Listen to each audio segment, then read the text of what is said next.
How can you get great recommendation letters? That is the topic of the day. If you have applied for any scholarship in your life, you will know for sure they will be asking for recommendation letters.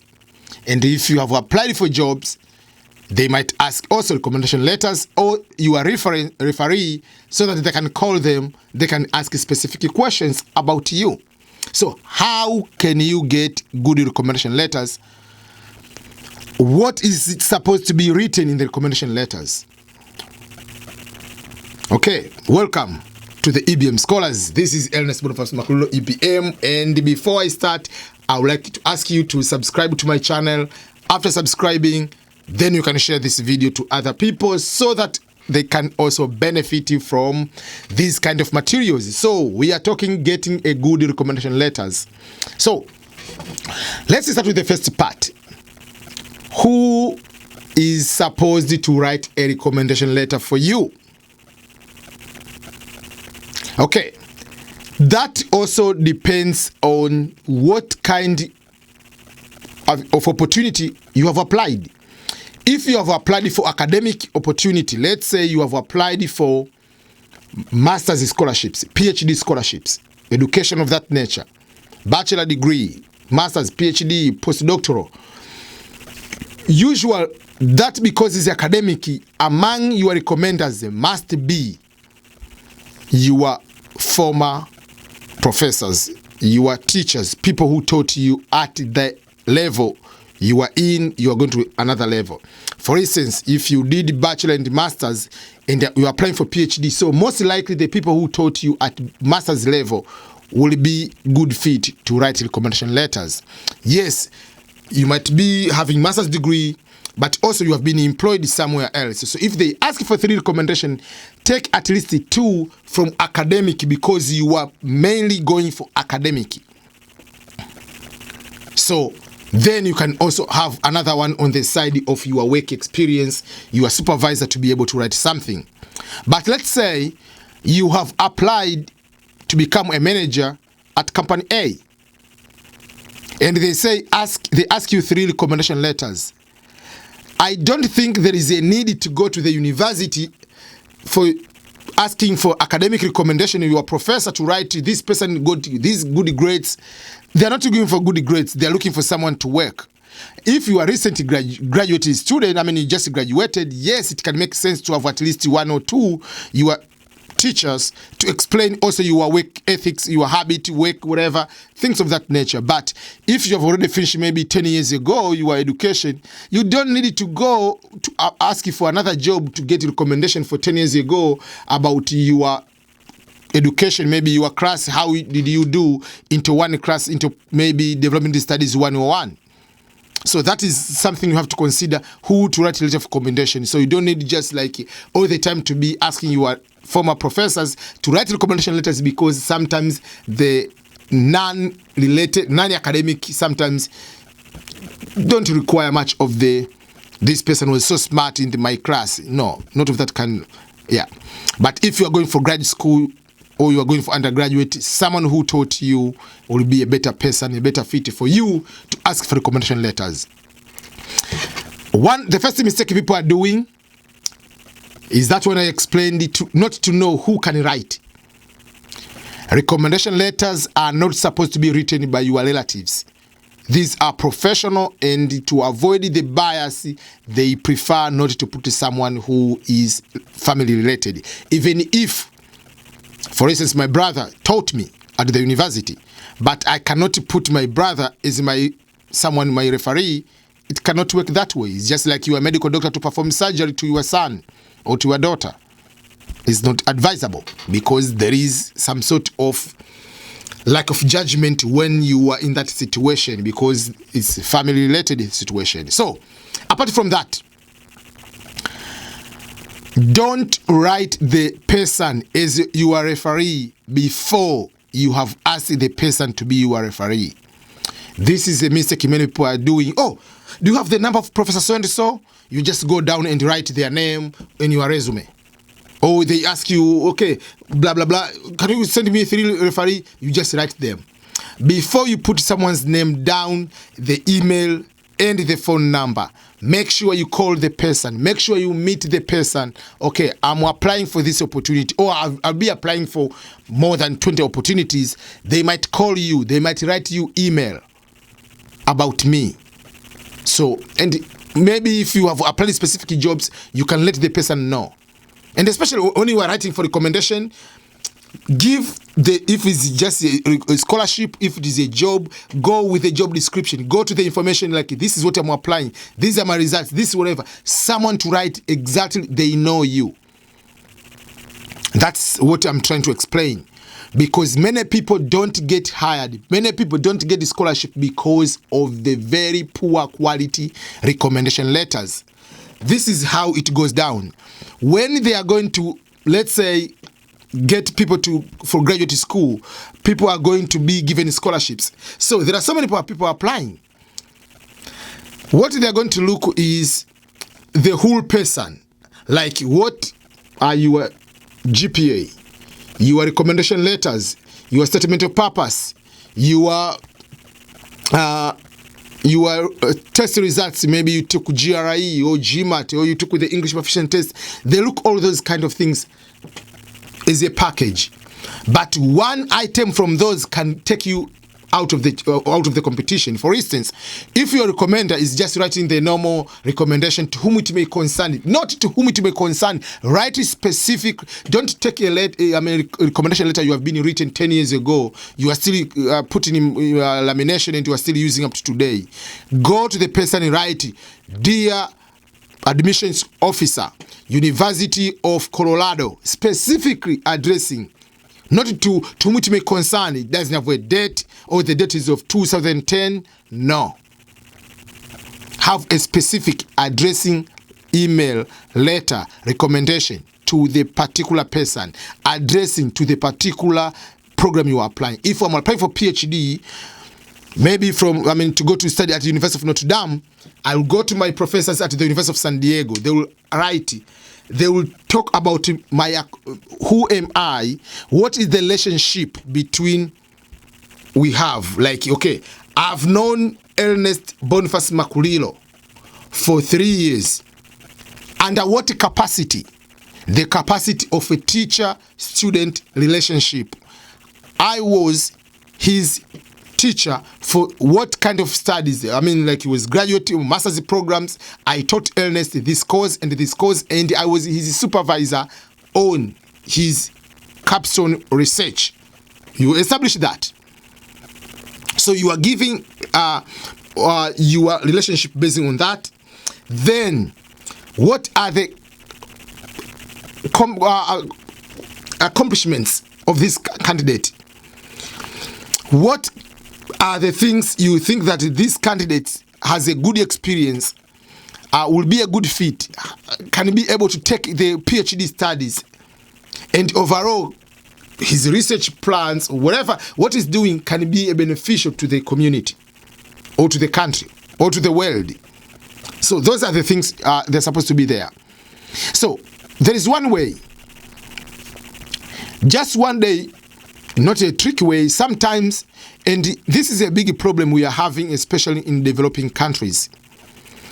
We are having the problem because we are not used to the culture of writing recommendation letters.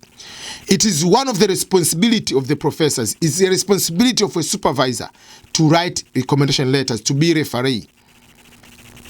And if they know for sure they will write bad things, some people, they can say, I don't want to be part of it, so don't put me, because I will put you, because you have to be truthful on the recommendation letters.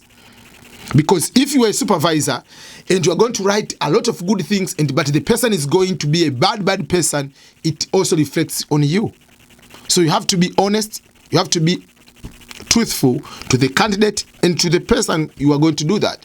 If you write this person is whatever, and the person becoming a bad guy over there, it also comes, is this the real recommendation letters?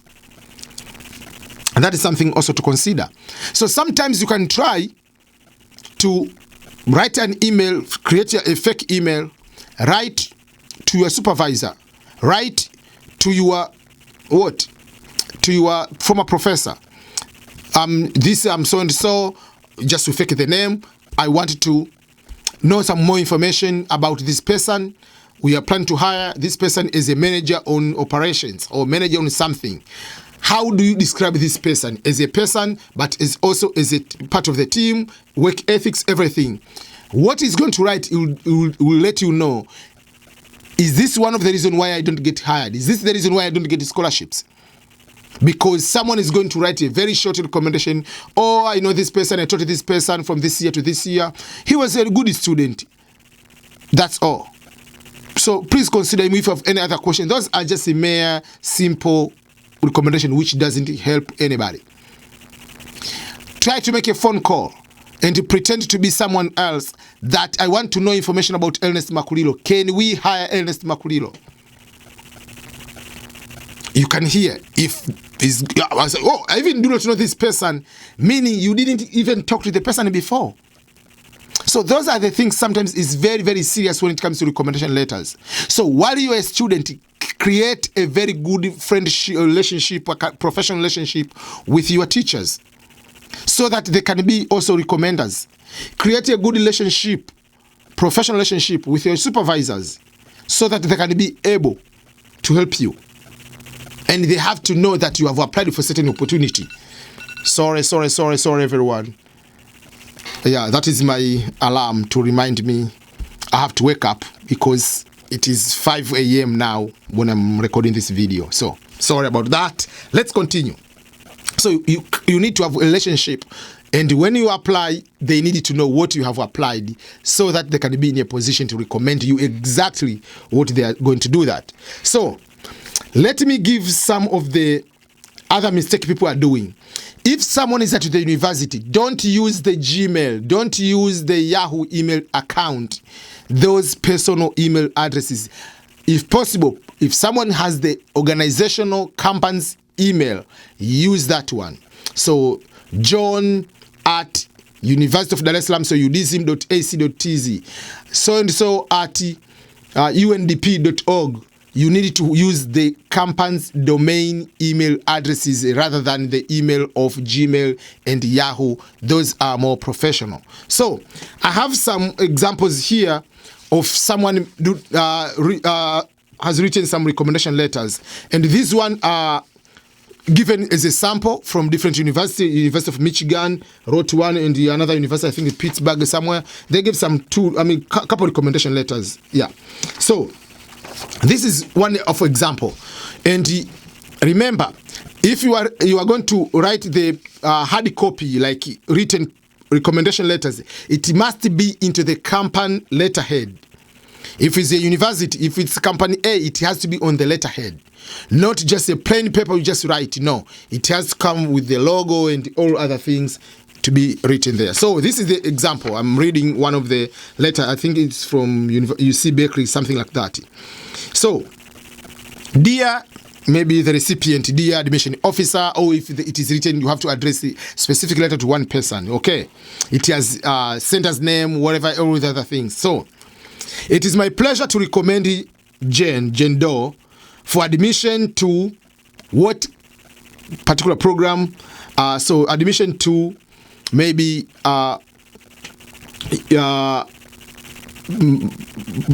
School of Peace and Justice Studies at the university. You put the name of the university. I'm a 5th year PhD student at the University of California, Berkeley. I came to know Jane when I was her graduate student instructor for Philosophy 111, Ethical Relativism, taught by Professor John Smith. The course comprised blah, blah, blah, blah, short description. Jane distinguished herself by submitting an exceptional, well-researched and interesting project on ethical practice in ancient Greece. I'll rank her in the top 2% of the students that I have taught in the past 5 years in respect of her writing ability and research skills. Overall, Jen is highly intelligent and has a good analytical skills. Her project on ethical practice in ancient Greece demonstrated her ability to come a detailed understanding of ethical practices of another very different culture and blah blah blah blah blah blah. She gave a particularly interesting discussion of the difficult practice of emphaticity and showed both sensitivity and department. So you just keep going. Another paragraph, Jane has excellent communication skills. Her written work is both clear and concise as well as interesting to read. She demonstrated her oral articulateness in the discussion section, blah, blah, blah, blah, blah, blah. Then at personal level, Jane is a well-disciplined, industrious student with a pleasant personality. She went well beyond the course requirement in the quantity and quality of her project, putting a lot of extra research and attending office hours every week. Throughout the course, Jane demonstrated great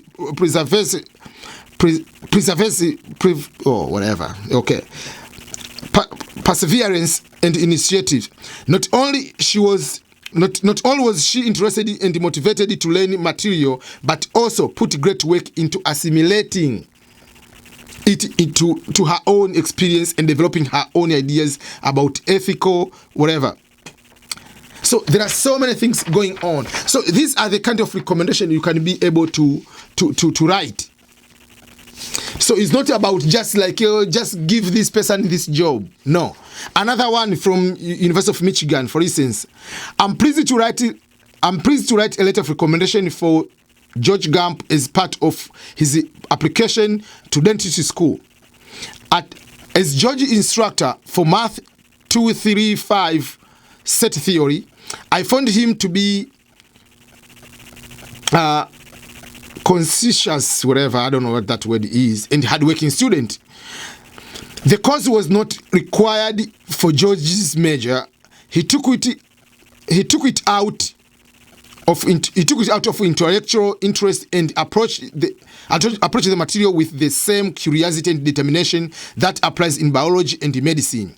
George's work on the problem sets and exam demonstrated careful attention to detail. He was also able and willing to articulate his questions about the more abstract notions of set theory, genuine set for so many of his classmates, and dynamic of and class dynamics as a whole. George is extremely personable young man who seems actually comfortable with his peers and with his faculty. So here is he trying also to explain the work ethics, the team player, how. So these are the things you can be able to talk. He has talked with me about his goal becoming a dentist, and I've enjoyed seeing such enthusiasm, whatever, in an undergraduate about professional career. George's commitment to the field and his hard work in pursuing his goals will serve him well in dentistry school. Please contact me if I can answer any further questions. Sincerely, Dr. So-and-so, lecturer, whatever, things of that nature. So if you look at these kind of recommendation letters, someone is identifying, I'm so-and-so, relationship, I've known this person for how long, I taught what I've known this person if he's a teacher on the academic level, but the interest you're having in the future, and what do you believe this person can be able to accomplish in the school and in that particular field or career. So those are the things you need to consider when you are looking for recommendation letter from someone who can be able to write these kind of things. If someone is going to write too concern, just blah blah blah blah, one paragraph, don't waste your time to use that person, because it will cost you big and you will not be able to get it. So have you ever denied or lost opportunity because you didn't have great recommendation letters? Have you ever asked your recommender what kind of information does the person need from you before writing recommendation letters? I remember while I was applying for Fulbright scholarship, my supervisor, my professor at the University of Dar es Salaam, asked me to bring a transcript. She knows me, that professor, that I was doing well, but she wants also to know me like also other classes, not just to say about what. So we like those kind of, they can interview you, okay, why do you want to study this kind of program? Why do you want this kind of job? So that I can be able to articulate the professor or supervisor to write those kind of things down. Why are you changing career? So a professor can be able to write those things down there and will be able to facilitate you to win or to get a scholarship or to get a job. So if you are looking for a scholarship, you are looking for jobs, recommendation letter is of a vital importance. It's a very important component for you to succeed or to get the opportunity. Okay, do you have any question for me? Put down here. You have any problem? Put down in the comment below. I'll be happy to answer these kind of questions. And if you have ever tried to call your supervisor or your recommender or written email, what kind of answer did you receive? Share with your experience here with others, and you can see how, if that one was a valid way. Sorry again. Okay, this is the end of the video. Bye-bye.